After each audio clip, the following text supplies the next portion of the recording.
This is Dennis Raimondi with the Coffee League, found at thecoffeeleague.com, talking about all things coffee. I recently took a trip to New York City where I attended the New York Coffee Festival. And then my wife and I did a road trip back to Iowa, where we are now. And we stopped in a number of cities. And one of those cities we stopped in was Champaign. And there are always cafes that jump out at me that I really enjoy, or find a barista that's very knowledgeable. And that was the case in Champaign, Illinois, where I went to Brewlab, and I met Christian Murphy, who manages Brewlab there, and I invited him on the show. And Christian, thank you so very much for taking the time to come on with me today.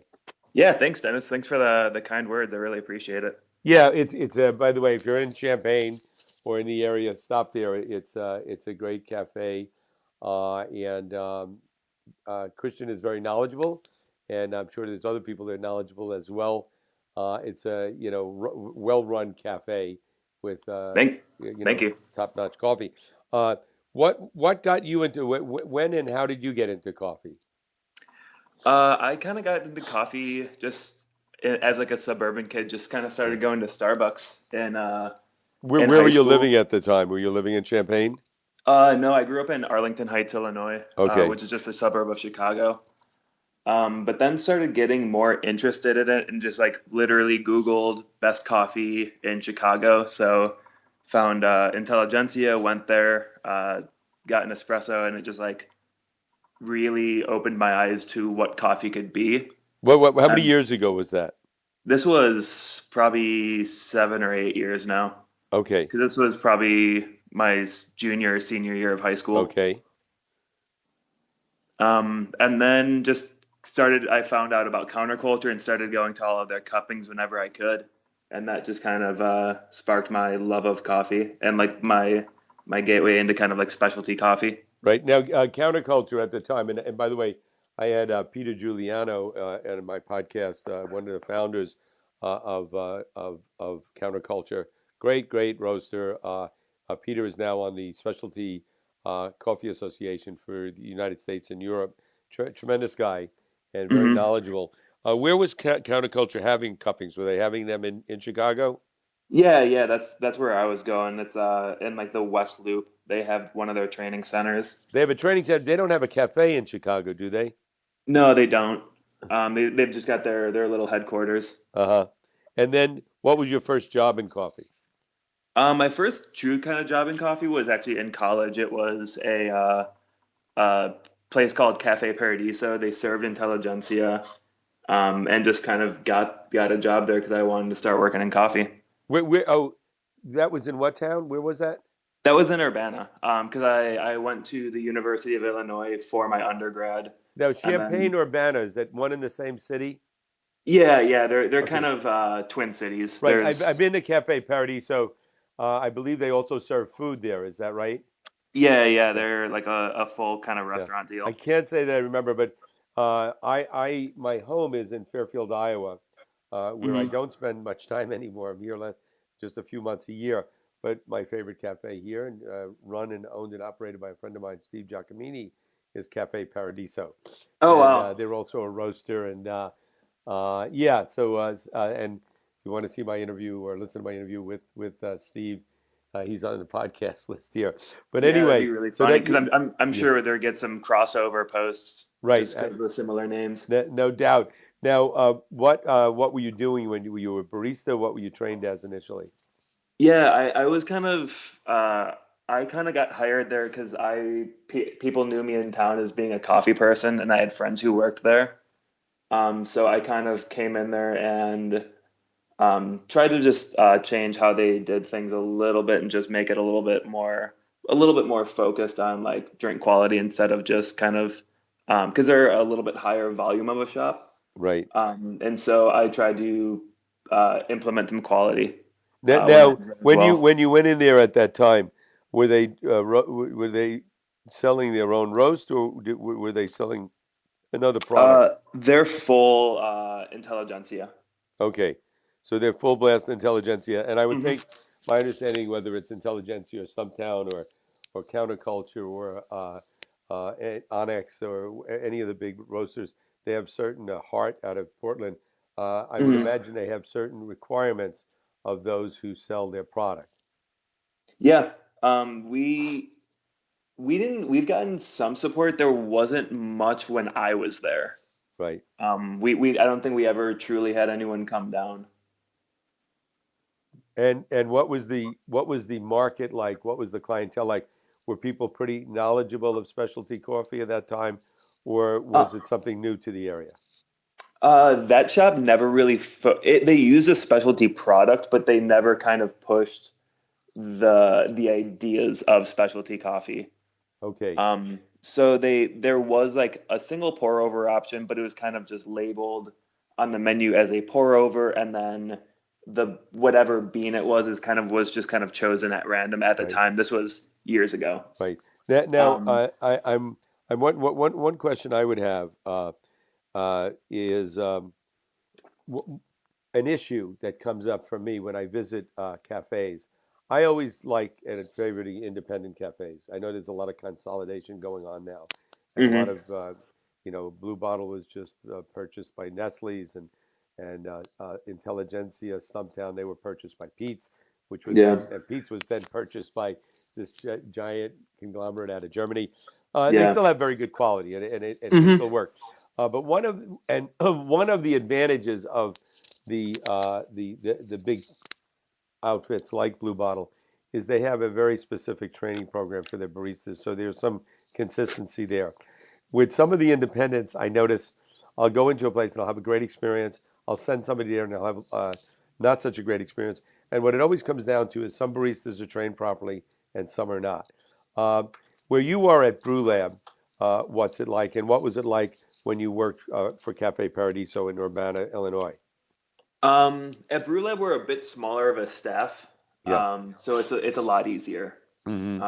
I'm able to like be with all of my baristas a lot and try to help them on things they think they need to work on. Right. So and always keeping that kind of door open of just like fostering kind of coffee education and Right. pushing knowledge to be able to Right. do their job a little bit better and be more confident behind bar. Right. And what about when you were at Cafe Paradiso, when your first job? Were you self-trained or did somebody train you? There was a person training on staff, but they had a little bit old school of philosophy. So What? when like and they were pretty under pretty strict management while I was there. So they had some weird like rules about touching the dial on the espresso, um, which was like it's just a rule I broke constantly because that was like such a small thing that needs to happen throughout a day. Right. So just kind of stuff like that, and then just there is training. Like we did a training, I think twice in probably the 8 months I was there. Uh-huh.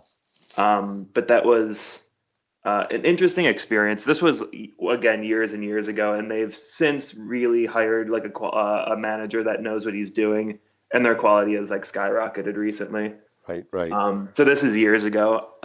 Yeah, the person just was pretty stubborn in how they like to do coffee, and it was pretty clashing with what intelligentsia had been teaching. Right. Did you have in your coffee career, have you had a mentor or mentors, people you looked to for either people you dealt with directly or people you knew from being online or watching YouTube even? Uh, were there people that you aspired to be more like and had an influence on you? Yeah, yeah, definitely. I worked for Intelligentsia for about a year and a half, and some of the educators there were like really incredible. Jackie De Maria and Matt Gassaway, in Hmm. particular, were two really great educators, and they really helped me just like become a better barista. Right, right. And I would say to people, a lot of people that listen to my podcast are, are people that have the thought, I want to get rid of my current job and I want to open a cafe or I Hmm. love coffee. I want to get into coffee. And I totally encourage that. And I think the status of baristas, we're always trying to elevate. I mean, you're like, think of it as a real art form, like being a chef. But take the time to get properly trained. Find somebody that really knows what they're doing, or get into a training program at a cafe where they put great emphasis on training and really get that skill down. Same thing with being a roaster or whatever, and I think that's very important. Okay, Yeah. so then where did you go from Cafe Paradiso? What came after that? So straight to intelligentsia. Hmm. So I was working, I graduated, I studied food science at the University of Illinois, Uh-huh. and didn't want to go into kind of like the corporate sort of lifestyle or like research and development. Right. And been working in coffee, so I figured I'd just kind of make a career out of it. Great. Another person I kind of want to say is like a great coffee person that I look up to is a good friend, Eli Ramirez, who I actually lived with for a year. We ended up both, he was the trainer at the Wormhole as I started getting a job at The worm. Intelligentsia. I've been to the worm. I was just at the worm Herald in Chicago a couple of Mhm. months ago. Great place. One of the many. I mean, Chicago now, like many of the big cities, is just exploding with specialty coffee, Oh, and I yeah. guess they've been around for a while. And yeah, I don't know how many locations they have, but I was at their location. I forget the neighborhood, but it's an up and coming. It's in Wicker Park. Yeah, Wicker Park. That's where I went. Yeah. Yeah, yeah. It's a great fun little shop. It's Right. yeah, super goofy. Right. Yeah. It's a Yeah. great place. And then, so then you went from intelligentsia, and I assume you got some really good training there. How long were you there, and then what came next? I was there for about a year and a half. Uh-huh. And then yeah, just kind of wanted to figure out what was next. Came down to Champaign, started working at Brewlab as their kind of old manager found a new position Right. at something that kind of fit her degree a little bit better. Right. So, and I had known Tim, my boss, the owner of Brewlab, for about 4 years at that point. So it was kind of it just kind of made sense for me to take over reins for the shop. Right. You know, I should say I was there recently. That's where I met you, Christian, Hmm. for our listeners to know the background here. But a year ago, about a year ago, I also drove through with my wife to Champaign, and she does a tremendous amount of research. My wife does on all the best cafes everywhere. So we were in Pittsburgh and Cleveland and Columbus and then to Champaign, and we went to many places. And when I was there last year. I met a gentleman, and I think I believe you know him. He Hmm. was studying agriculture, Yeah. and I think spent time on coffee farms. Also, Hmm. very knowledgeable, very enthusiastic guy. What is his name, and what's he doing now? His name's Eric, and he is the roaster at Columbia Street Roastery, That's the which is roastery right in that I think he introduced me to the owner of Columbia Street Roastery, if that's the mhm, one in Champaign, it is. and Yeah, correct. really neat guy there. He gave me a lot of coffee beans to take with me, Mm. and uh, and I tried to test everything, but very good quality. So and that's all in Champaign. It's interesting in a city. Champaign, for those that don't know, is a great college town where the University of Illinois is. I spent a lot of time in Iowa, and University of Iowa is in Iowa City, another great city, but they don't really have any one good, what I consider specialty coffee shop, third wave coffee. They have places that carry, one place carries Stumptown, and they're kind of good and all, but no cafe that's 100% committed to quality coffee. It's always a peripheral item. And so, if anybody wants to know a good place to go to set up shop, that would be a good place. So you're there now in Champaign. What are your plans for the future? Where would you like to go with coffee? What areas do you want to learn more about or pursue further? Right now, I think I'm gonna try to branch out a little bit more on my own. Uh huh. Um, Hopefully, yeah. So there's I'm talking with some people about ideas of what to kind of move forward with. Right now, I'm kind of I've been like Midwest, like born and raised, so Right. looking to kind of expand my view a little bit. Uh huh. I want to move out west, just because Champagne's a really great city and it's expanding right now. But I don't necessarily see it working for me in the Right. short term. But yeah, I'm definitely thinking about going out west and What, starting to what cities do a are you little. thinking about out there? I know some people out in LA, so that's Uh, definitely what we're thinking right now. But we're also talking about a little bit of areas outside of it as well that can use a community type shop. right.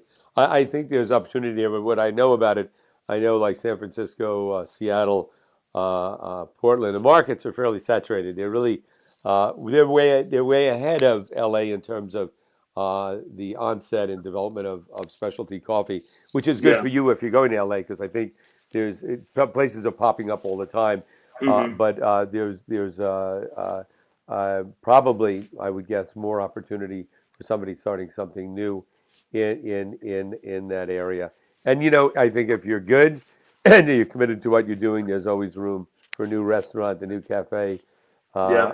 a new whatever. And then, are you interested, or do you have skill in the roasting area, or is your real focus being a barista?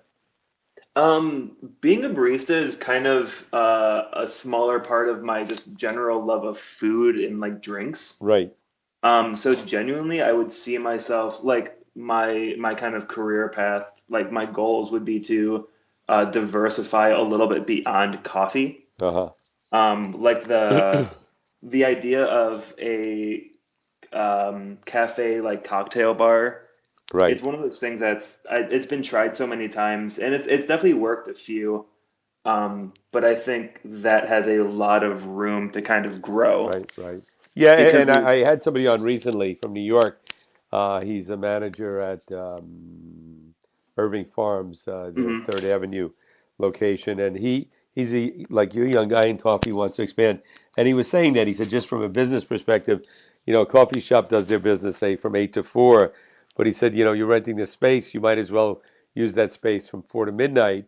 So same sort of thing, having food, Oh yeah. perhaps drink, that sort of thing, so that because it is all food and categories of food consumption, and so I think there's a lot, and also talk to me on this. One of the things that fascinates me, that got me interested in coffee, and again I always say this: I'm not an expert on coffee.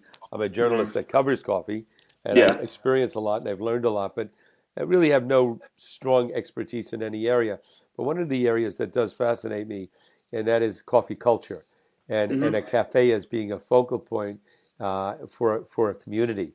And certainly, even in Iowa, where I am, it's a relatively small town, but there's a great cafe, and it's a real focal point. It would be hard for me to live in an area now that didn't have a good cafe close by, or good cafes close by.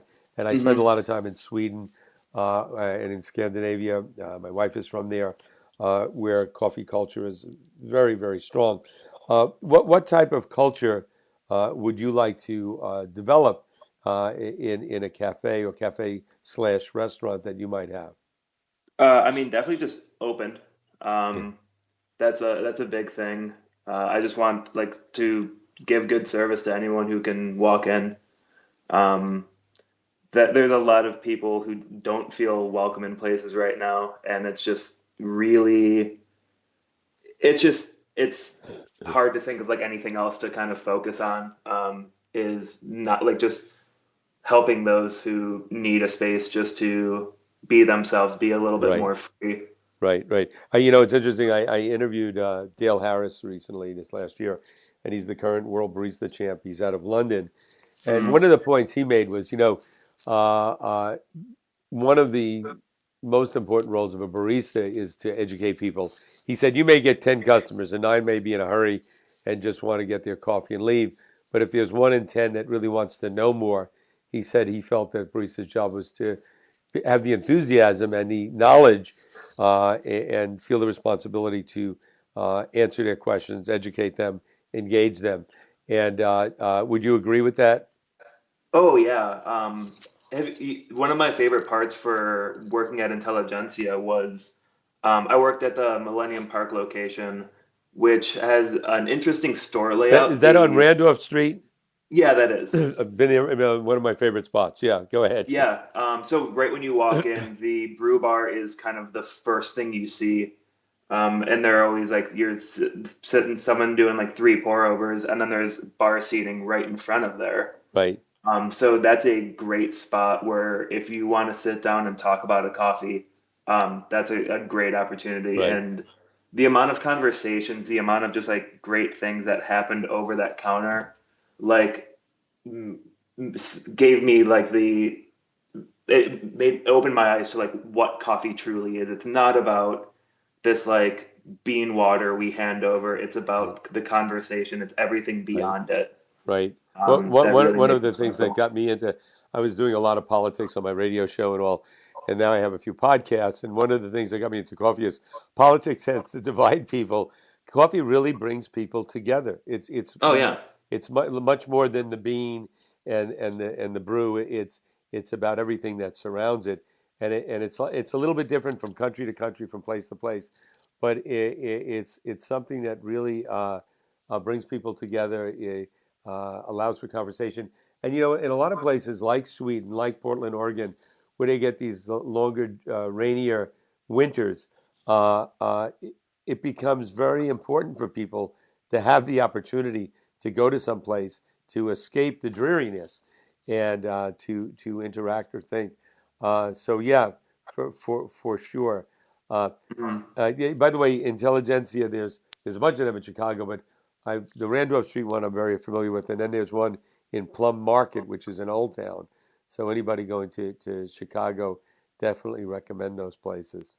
Yeah, yeah, those are some great shops. There's also a really great shop that just opened up in Logan Square called Four Letter Word. Haven't That I been there. just it's great. It's very beautiful inside. It's all like mid-century. It's great, and they have really great coffee as well. It was I'd recommend it. They do their own roasting, I don't remember. right? The other thing is I went to a cafe recently in Minneapolis, which is Hmm. another great coffee city, by the way. And there was I can't think of the name of it now. There was a cafe there that was recently opened, and what amazes me is the amount of thinking and planning that goes into opening cafes. Like the guys that opened it were explaining to me that they had a bar, like you were saying, like they do at Intelligentsia, so people could come in and sit and talk. And around the bar area, they had no outlets to plug in computers because they Oh wanted well, to encourage that area for people that wanted to interact, wanted to talk. Now, yeah, they wanted also to accommodate people, excuse me, that want to come to a cafe to be alone and to work on their computers. So on the periphery, they also had tables and counters where people could plug in. But it was amazing, to me, the amount of thinking and planning that went into it, and because I would have never thought to do that, and even more subtlety. So yeah, actually the name of the cafe is uh, grounded the fundamentals. I don't have it in front of me right now, but yeah. if people want to email me, I'll get them the information on that cafe. So 5 years Yeah, from now, where cafe. would you like to see yourself? We say 5 years from now. Yeah, 4 or 5 years from Um, now. Hopefully, just running a couple shops. The goal would just be to like visit a like Uh huh. see like find a spot that's like in a community, figure out kind of what that community wants out of a shop. Because that's one of the things I've kind of learned managing this shop in Champaign. Like you can fight for whatever direction you want to go, but you're still serving customers and you have to make them happy. So you have to learn from them what they truly want and then how to give that to them. Right. And so I think it'd be hard to go into a spot without knowing what the community needs or wants. Um, so I feel like that's kind of my goal is to just open up a shop that kind of uh, becomes that spot for a community to be able to go through. Great. And then, if you had a shop, what type of training program would you implement for your baristas? I think we just depend on the size of the shop. Ideally, just kind of be able to have mostly full-time employees and give them good wages and be able to like make them appreciate working and like foster love of coffee through not being stressed about it. because Right. I feel like so many coffee jobs can be so high strung just because it's not adequately trained or whatever. Hmm. So just kind of working to make sure they're best prepared to handle it. Would you be a roaster and serve only your beans, or would you sell other product, or or maybe the combination of both?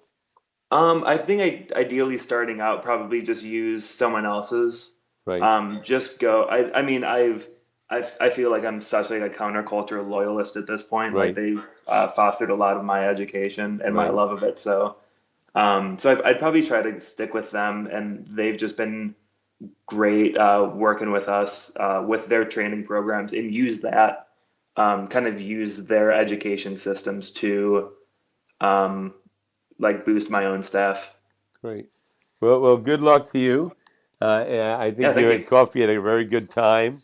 And I think the biggest problem in coffee right now is with problems with global warming and other issues, if the supply is going to be able to meet the demand. And I know China is starting to move in the direction of coffee. They're mostly a Oh tea yeah. country. I just met with two women from Shanghai that represent a company that is not only expanding cafes and whatnot in China, but also starting to grow coffee.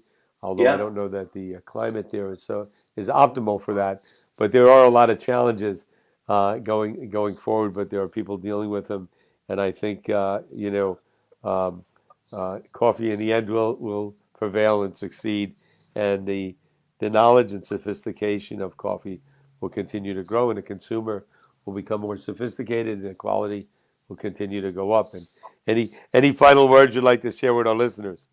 No, I think I'm all good. Good. Thanks again for taking the time to come on, and Yeah, I thanks for hope to having have me. you on again, because one of the things I'd like to do with you and a number of other guests we've had, especially young people in coffee, is follow your careers up and see where you are in a year or two or whatever. So, Yeah, yeah, uh, definitely. great, I'd love to be back. great. All right. All the best. Thanks. Yeah, thanks. Thanks. You as well.